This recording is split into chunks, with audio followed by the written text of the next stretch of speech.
자, 소인수가 두 개인 자연수 2의 세제곱 곱하기 뭐시기? 의 약수의 개수가 20이다라 그랬어. 소인수가 두 개라고 했기 때문에 어떤 소인수의 지수 곱하기 또 다른 어떤 소인수의 지수라는 것이 있을 때 이 녀석과 이 녀석을 1 더해서 곱한 것이 20이 나와야 된다 그랬어. 그럼 2는 벌써 3개를 줬기 때문에 세제곱이 있으니까 일단 4라는 게 먹히는 거잖아요. 4 곱하기 뭐를 한다라는 건데 여기에 2 곱하기 3이 있다면 2는 4제곱이 되니까 4보다 큰 수가 크거나 같은 숫자가 나올 수밖에 없어. 그래서 20이라는 것을 두 숫자의 곱으로 표현을 한다라고 했을 때 10 곱하기 2라고 쓸 수가 있죠. 또 5 곱하기 4라고 쓸 수 있다 이 말이야.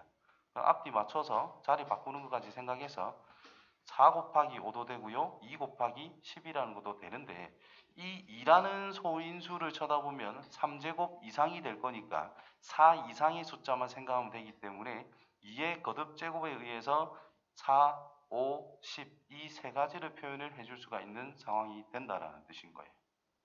그러면은 이 녀석은 2의 거듭 제곱 위치에 이 4라는 것은 3이 있다는 뜻이고 5가 나온다는 것은 4로 만들어져야 된다는 뜻이고 10이 나온다는 뜻은 2의 거듭 제곱의 지수 9가 나와야 된다는 뜻입니다. 거기에 맞춰서 이 2라는 것은 지수가 1, 3이라는 것은 지수가 3, 5라는 것은 지수가 4라는 뜻이 되겠죠. 그러면 자, 제일 밑에 거를 첫 번째, 그 다음 두 번째, 그 다음 세 번째로 표현을 한다면 첫 번째의 경우는 자, 요거는 2의 거듭제곱 쪽이라 했습니다. 그러면 2의 세제곱이 있어. 그 다음에는 2가 아닌 어떤 소수의 4제곱이 있으면 된다라는 거예요. 그럼 여기에 3 또는 5 또는 7 이런 숫자를 넣을 수 있다라는 건데 3의 4제곱 81이라는 것이 여기 있네요.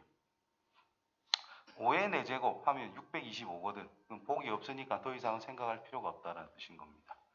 자, 두 번째 거를 쳐다보게 되면은 2의 4제곱이 있는 거잖아요. 그러면은 2의 4제곱이 되고 싶다라는 것은 세제곱에 대해서 네모칸에 2가 일단 하나는 들어있다.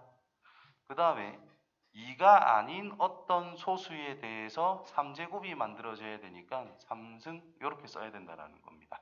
3제곱.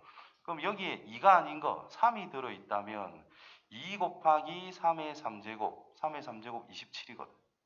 그럼 이게 54라는 게 만들어져요. 그러니까 여기 체크를 해주면 된다는 뜻이고.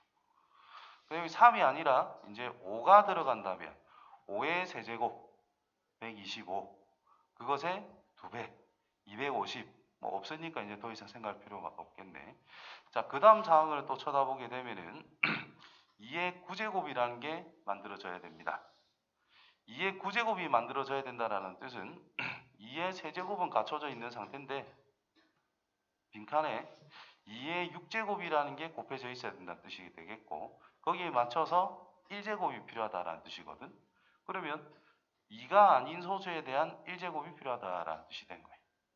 그럼 여기에 3이 들어간다면 64 아니지 맞네 88이 64 곱하기 3 3, 4, 12, 3, 6, 192라는 것이 제일 작은 거 여기 있다라는 거야. 그 다음에 뭐 5 놓고 해도 되는데 더 크니까 이제 필요는 없죠. 그러면 42라는 것과 100이라는 것은 안 나온다 이 말인 거죠. 그래서 1번과 4번이라는 것이 답이 될 수밖에 없다. 자, 이렇게 찾아가는 연습을 해주는 게 제일 중요하고요. 마침 또 객관식이기 때문에 그냥 42 소인수분해서 해봐. 되는지 안 되는지. 54 넣어서 해보면 된다라는 거예요. 5번 다 해가지고 안 되는 거 2개 찾아줘도 됩니다. 그런데 수학은 그렇게 공부하는 게 아니죠. 이렇게 하나하나 쫓아가는 연습을 할 줄 알아야 됩니다.